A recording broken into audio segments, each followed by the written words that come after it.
大家好，我哋係聖公會幼稚園家教嘅執位成員。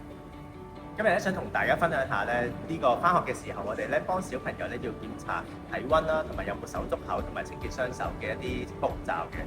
好，請大家細心留意呢個影。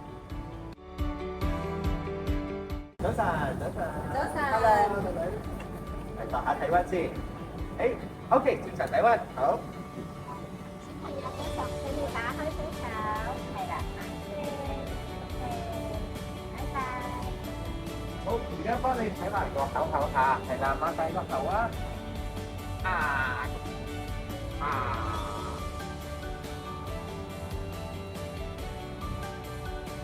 喺檢查手嘅時候，我哋要特別留意兩隻手中間嘅地方、手指嘅側邊以及手嘅下縫嘅位置，同埋手掌心嘅位置。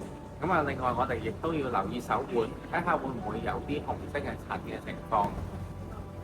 喺檢查口腔嘅時候，我哋會建議家長可能佩戴口罩，避免佢哋有感染嘅風險啦。另外我哋會首先留意嗰個小朋友佢嘅口腔附近會唔會已經有啲紅疹，跟住我哋會叫小朋友擘大個口，一聲咁睇下上顎啦、舌頭啦，同埋側邊兩邊嘴唇附近嘅位置，同埋側邊面頰嘅位置，咁睇下有冇紅疹嘅情況出現。如果有問題嘅話，歡迎請教當值嘅在場老師。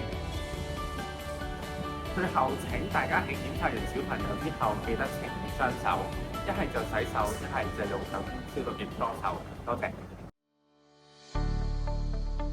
我哋喺上下晝班嘅上學時段都需要與家長同工協助小朋友喺落校巴之後，經過家庭嘅樓梯到達學校。家長義工亦都需要協助喺學生進入學校前量度體温、檢查雙手同埋檢查口腔等嘅工作。